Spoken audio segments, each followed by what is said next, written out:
Bonjour, c'est Clémentine Portier-Kaltenbach. Bienvenue au cœur de l'histoire.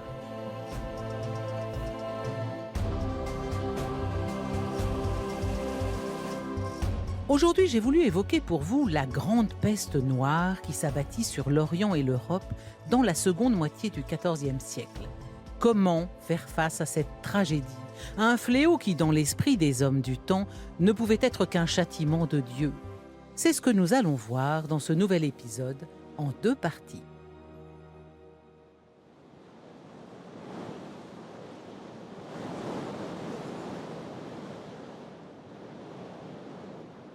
Dans le ciel, des paysans affirment avoir vu une comète entourée de flammes noires. Certains champs, paraît-il, sont couverts d'insectes et de serpents morts.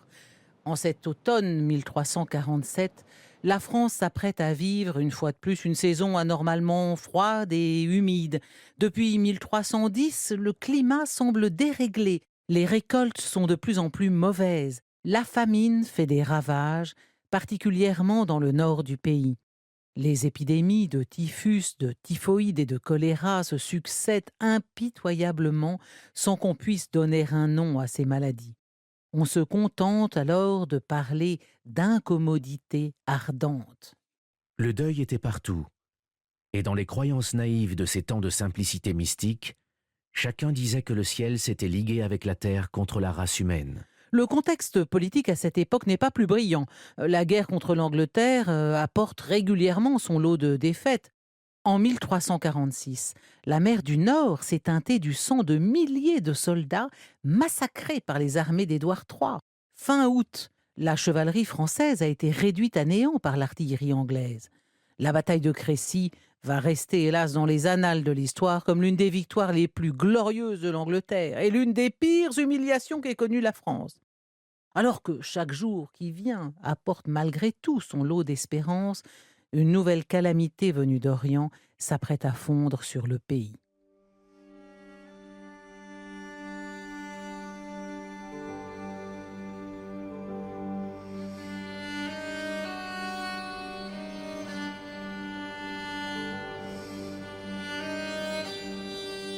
En septembre 1347, en effet, le petit comptoir génois de Kaffa, au bord de la mer Noire, a été le théâtre d'une scène lourde de conséquences.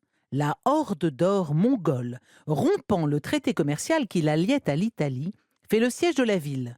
Mais le rapport de force pourtant favorable aux Mongols va brutalement s'inverser. Un mal mystérieux décime les rangs de la horde. Ils ne sont bientôt plus qu'une poignée et ils se résignent à lever le siège. Ivres de rage et de dépit, ils vont jeter les cadavres des leurs par-dessus les remparts de la cité. Sinistre cadeau d'adieu.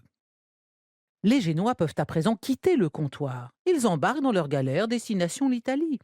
Mais le mal qui a frappé leurs ennemis ne tarde pas à surgir parmi eux. Ils font escale à Constantinople, puis à Alexandrie. Depuis le port, des pêcheurs aperçoivent des galères qui semblent errer sur les flots. On envoie des embarcations à leur rencontre. Le spectacle découvert est terrifiant. Les ponts sont jonchés de cadavres.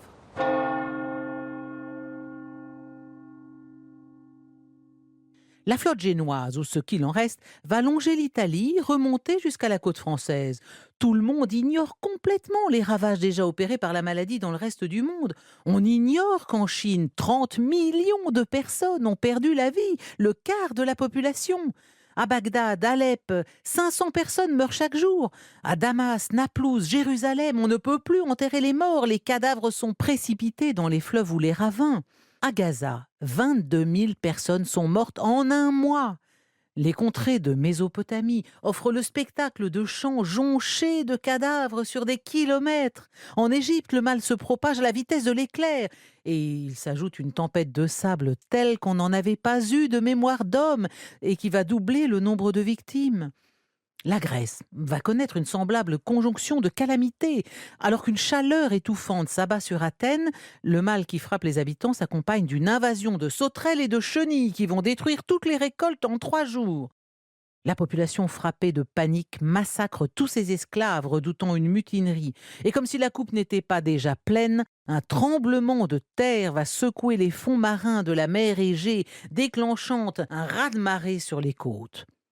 Les navires des marchands qui avaient quitté Thessalonique pour Tripoli sont engloutis. Le vent souffle avec fureur, apportant une pestilence qui, dit-on, fait mourir instantanément tous ceux qui la respirent.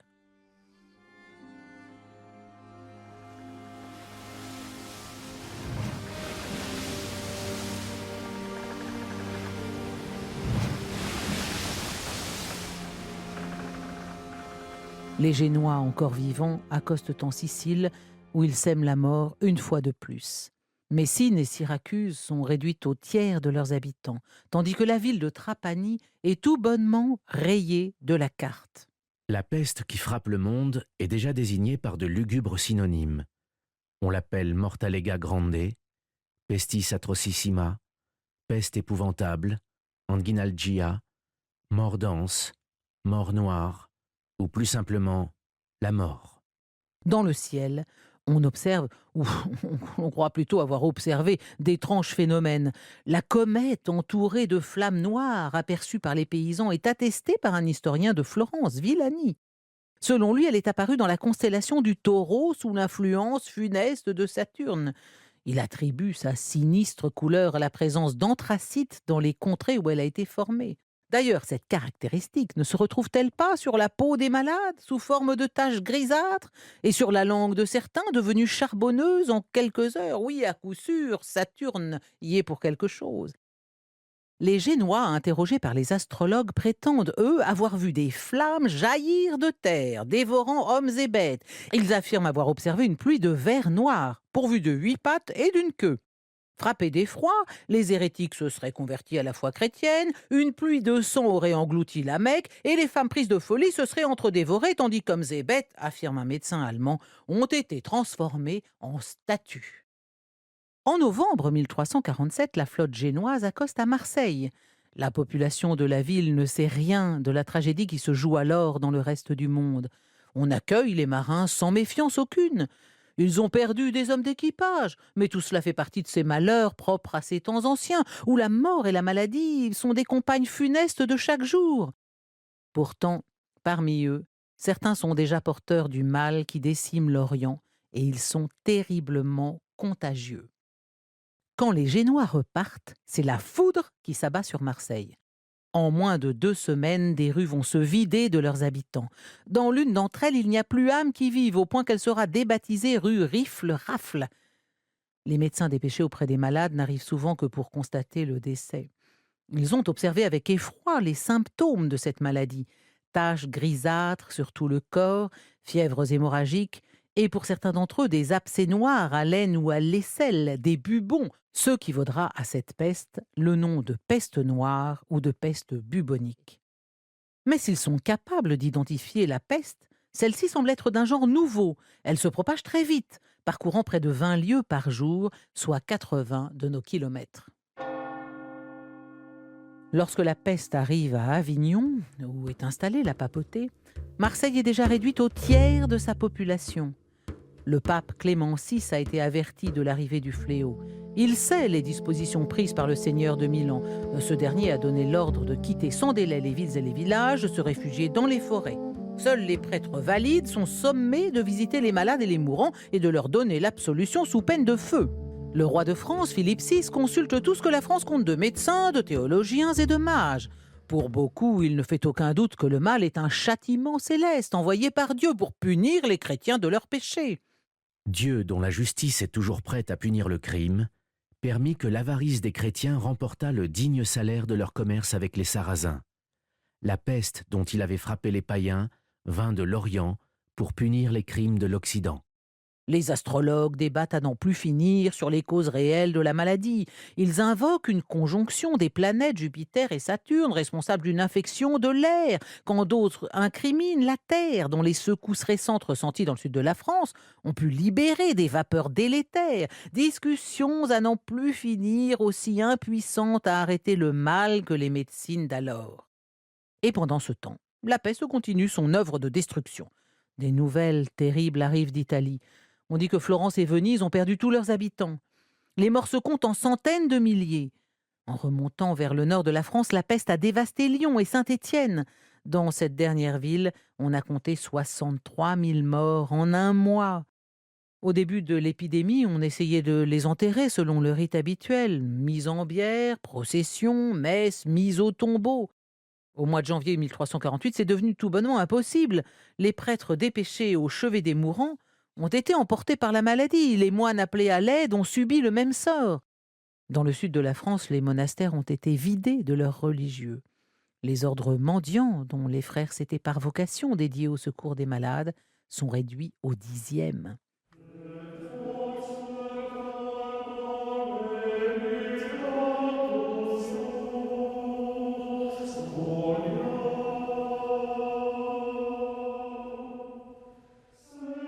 Le pape Clément VI est accompagné d'un médecin remarquable, Guy de Chauliac. Loin des querelles d'astrologues, ils vont d'un commun accord prendre une série de décisions d'un pragmatisme étonnant, ce Moyen-Âge pétri de toutes sortes de superstitions. Face au nombre de morts qui ne cesse de croître, le Saint-Père achète un grand champ à côté d'Avignon. Il appelle tous les clercs de bonne volonté à se porter auprès des mourants pour leur donner l'absolution. Dans le cas où les clercs viendraient à manquer, il donne l'autorisation à tout chrétien, homme ou femme, de confesser et d'absoudre. Il bénit également le Rhône avant d'y faire jeter tous les cadavres. Mais ça ne s'arrête pas là. Fait nouveau et incroyable pour l'époque, il va autoriser les premières autopsies. Il faut comprendre cette maladie, analyser ses symptômes. Guy de Chauliac va de son côté inventer une disposition prophylactique jamais vue auparavant, le confinement. Et il ordonne au pape de rester cloîtré le temps que l'épidémie cesse. Son entourage est scandalisé. Comment peut-il croire que la maladie puisse se transmettre d'homme à homme quand tous les savants affirment qu'elle est le simple fait de la pestilence de l'air? Mais Chauliac convainc le pape qui décrète: Il faut avoir le plus grand soin d'éloigner les hommes sains de ceux dont la maladie répand une mauvaise odeur, car ces maladies sont contagieuses. L'air respiré par les malades ressort de leur bouche corrompue et empoisonnée et infecte les assistants. Hélas, ces décisions salutaires arrivent trop tard. La mort est partout. À l'horreur succède la folie. Un vent de panique souffle sur l'Europe. Les injonctions du pape restent lettres mortes. Rapidement, il ne reste plus de héros pour communiquer les bulles du souverain pontife.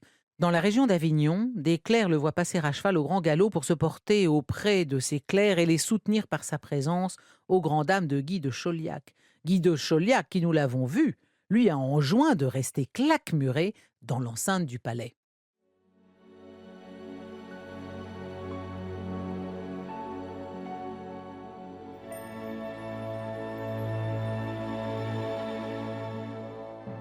Si cette plongée dans l'histoire vous a plu, n'hésitez pas à en parler autour de vous et à me laisser vos commentaires sur le groupe Facebook de l'émission. Je vous donne rendez-vous demain pour la seconde partie de cet épisode d'Au cœur de l'histoire consacré à la peste noire. Au cœur de l'histoire est un podcast Europe 1 Studio. Cet épisode a été raconté par Clémentine Portier-Kaltenbach. Le texte est de Jean-Louis Bachelet. Il a été réalisé par Oscar Vater. Pour ne rater aucun épisode, abonnez-vous sur Apple Podcasts, Spotify, Deezer ou la plateforme sur laquelle vous écoutez habituellement vos podcasts. Bibliographie. Autour de la peste noire, famines et épidémies dans l'histoire du XIVe siècle, par Elisabeth Carpentien, dans les Annales Économie, Société, Civilisation, 1962. Documents inédits sur la Grande Peste de 1347, par Joseph Michon, aux éditions Bayer et Fils, 1860. Histoire de la peste noire par le docteur Philippe, direction de la publicité médicale, Paris, 1853. La peste noire dans l'Occident chrétien et musulman, 1346-1347, 1352-1353, par Stéphane Barry et Norbert Gald, Ozonius Éditions, 2007.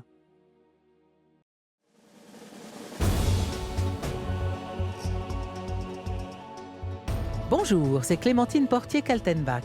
Bienvenue au cœur de l'histoire.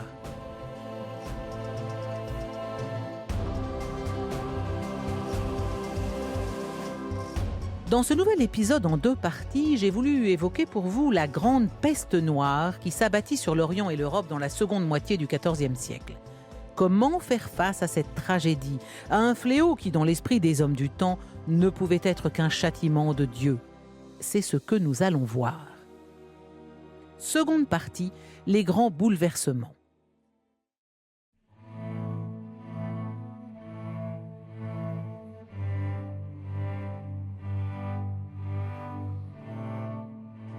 Au milieu de l'année 1348, la peste a déjà réduit la population de la France au tiers. Les croyances, jusque-là normées par l'Église, sont ébranlées.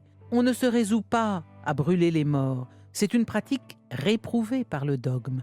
Du coup, on entasse les cadavres dans des fosses creusées à la hâte. Et quand les fosses sont pleines, on se contente de jeter les dépouilles à la rue. La terreur a saisi les populations. On cherche par tous les moyens à arrêter le mal. Hommes et femmes abandonnèrent leur patrie, leurs parents, leurs maisons et leurs biens. Leurs voisins avaient rompu toute relation. L'épouvante était rentrée dans le cœur des hommes. Le frère abandonnait son frère, et souvent la femme son mari. Et chose presque incroyable, les pères et mères n'osaient assister leurs enfants et les fuyaient comme s'ils eussent été des étrangers. Dans le chaos, les savants tentent une première synthèse des observations faites sur l'épidémie. Quelle que soit l'origine du mal, on constate, enfin, que ni le froid, ni le chaud, ni le tiède n'agissent sur lui, que l'hygiène ne change rien. Ceux qui accusent les plaines de propager la peste doivent se rendre à l'évidence. La maladie n'épargne ni les habitants des montagnes, ni ceux des îles, ni ceux des contrées désertiques. La position de la Lune et des planètes n'accélère ni ne freine le nombre des décès. Pour la première fois dans un Moyen-Âge pétri d'esprit magique, on réalise que l'on ne sait rien de l'origine du mal. Dans son Histoire de la peste noire, le docteur Adrien Philippe écrit « Les grandes et universelles épidémies sortent de profondeurs complètement ignorées. La cause qui les produit nous échappe. Rien ne nous met sur la voie rationnelle d'un traitement utile. Et jusqu'aujourd'hui, l'empirisme ne nous a fourni aucun de ces moyens qui, dans d'autres cas, ont une efficacité merveilleuse. » À la fin de l'année 1348, une notion apparaît révolutionnaire entre toutes, la contagion. Guy de Chauliac, le médecin du pape, en avait eu l'intuition. Alors que l'épidémie poursuit son œuvre de destruction, d'éminents médecins comme Gentilis de Foligno ou Chalin de Vinario comprennent que la maladie peut se transmettre d'homme à homme. Qu'elle soit transmise par la puce du rat est une chose qui sera découverte bien plus tard. Le constat de cette transmission d'homme à homme a été fait déjà en Italie. Des lazarets, hôpitaux dédiés aux malades de la peste, ont été ouverts à Venise. On isole les personnes contaminées. Les premières quarantaines sont décidées par les autorités de certaines villes. Les doctrines de la séquestration et de la migration, oubliées depuis la Grèce antique, revoient le jour. Pour autant, la foi et la raison restent encore étroitement unies. Les médecins, avant d'inviter la population à se confiner, exhortent chacun au repentir et à la confession de ses fautes. Ce n'est d'ailleurs pas une disposition spécifique au Moyen-Âge. Dans l'Antiquité, toute médication était accompagnée d'un sacrifice à Apollon ou à Esculape. Le pape Clément VI lui-même, à Avignon, célèbre chaque jour une messe le matin pour supplier Dieu de mettre un terme au fléau. À genoux, entouré d'une forêt de lampes et de torchères, il demeure ainsi plusieurs heures avant de s'occuper des actions à mener.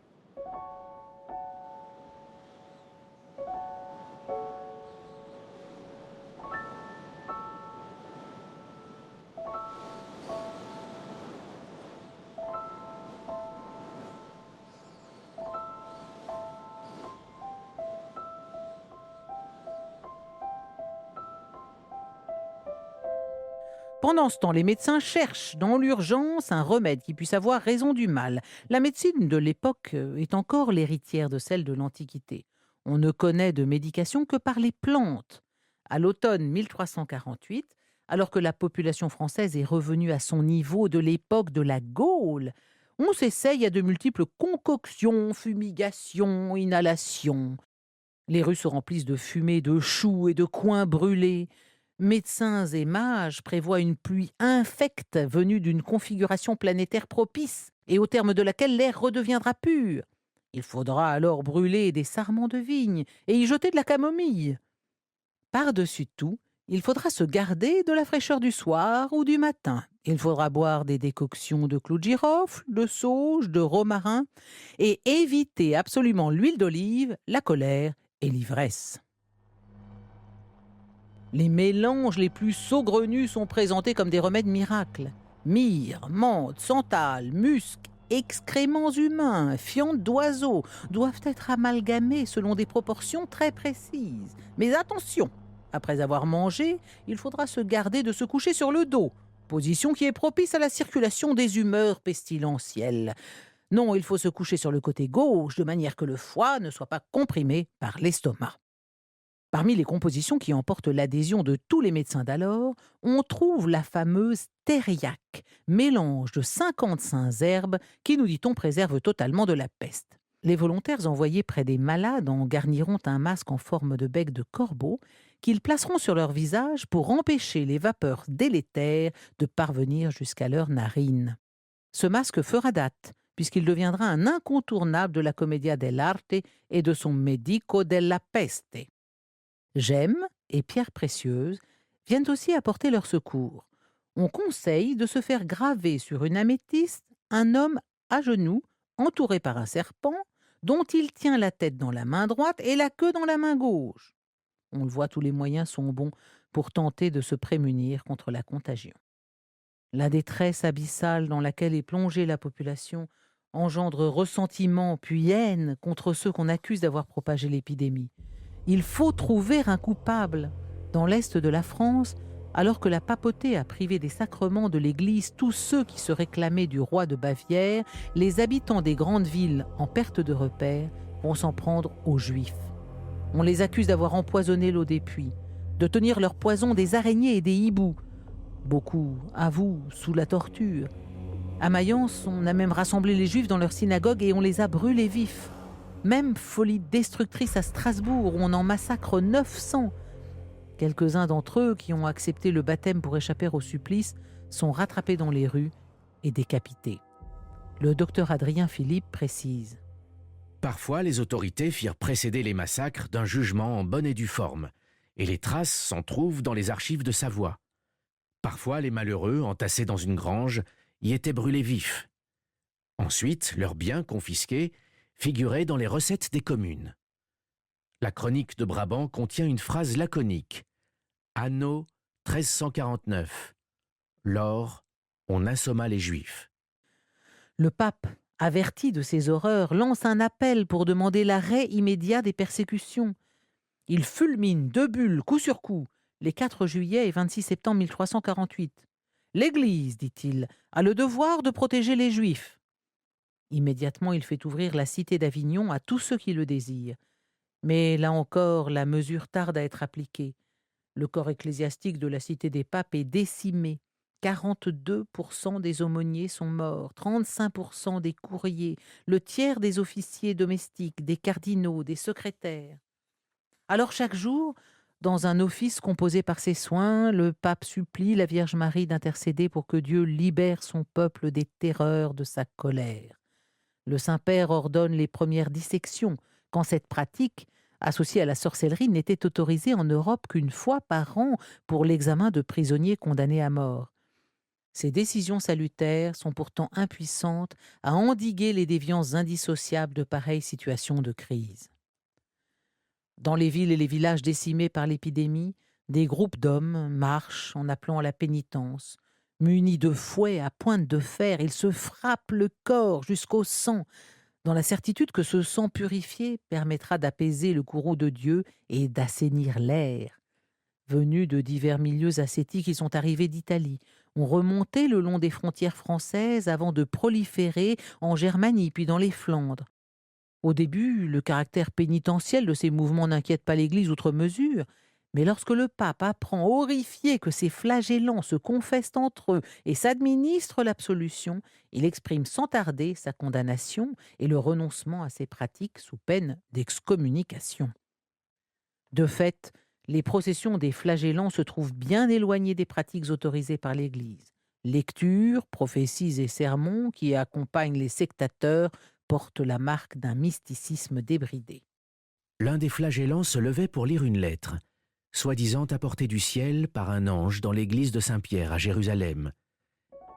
Il y était annoncé que le Christ était profondément affligé des péchés des hommes et qu'il avait accordé que tous ceux qui voyageraient pendant 34 jours et se flagelleraient auraient part à la grâce de Dieu. À Avignon, on a fermement déclaré hérétiques ces flagellants qui n'incarnent en rien le contenu de la foi de l'Église. En outre, ils sont partie liés avec les foules qui appellent au massacre des Juifs, ce qui va accroître encore la fureur de Clément VI. Il dira : Déjà les flagellants, sous prétexte de piété, ont fait couler le sang des Juifs, que la charité chrétienne doit préserver et protéger, et fréquemment aussi le sang des chrétiens. Et quand l'occasion s'est trouvée, ils ont volé les biens du clergé et des laïcs, et se sont arrogés l'autorité légale de leurs supérieurs. En conséquence, on peut craindre que par leur hardiesse et leur impudence, un grand degré de perversion ne soit atteint si des mesures sévères ne sont pas prises immédiatement pour les supprimer. c'est dans une France dévastée que tombe l'hiver 1348. Et l'épidémie n'est pas terminée. La peste noire réapparaît en 1360, puis 1369, puis 1375. Inexorablement, elle va modifier les mentalités. Tous ont été touchés, peuples et rois. Les chroniqueurs de l'époque ont tenté de dresser un bilan de la peste sans donner de chiffres précis. Mais au-delà de l'hécatombe, c'est tout l'équilibre du corps social qui a été bouleversé. La peste a changé les croyances, changé les rapports humains, changé l'économie, changé la perception du monde. Convaincus qu'ils assistaient à l'apocalypse, nombre de chrétiens, et parmi eux une grande proportion de prélats, évêques et cardinaux, tombèrent dans une dépravation invraisemblable. La peste avait eu raison de ce Moyen-Âge qui mettait Dieu et les astres au centre de tout. L'espérance dans le royaume des cieux a laissé la place à l'espérance dans les capacités de l'homme à se faire l'artisan de son propre bonheur.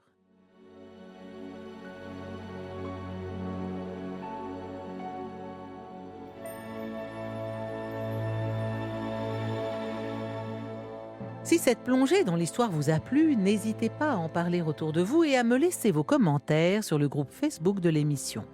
Je vous retrouve bientôt pour un nouvel épisode d'Au cœur de l'histoire. Au cœur de l'histoire est un podcast Europe 1 Studio. Cet épisode a été raconté par Clémentine Portier-Kaltenbach, le texte est de Jean-Louis Bachelet.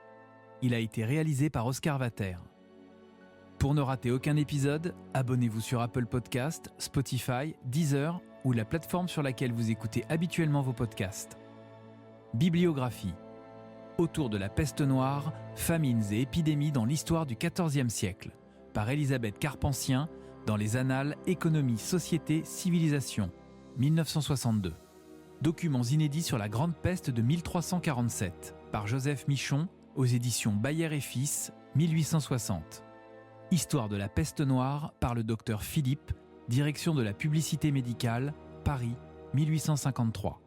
La peste noire dans l'Occident chrétien et musulman, 1346-1347, 1352-1353, par Stéphane Barry et Norbert Gald, Ozonius Éditions, 2007.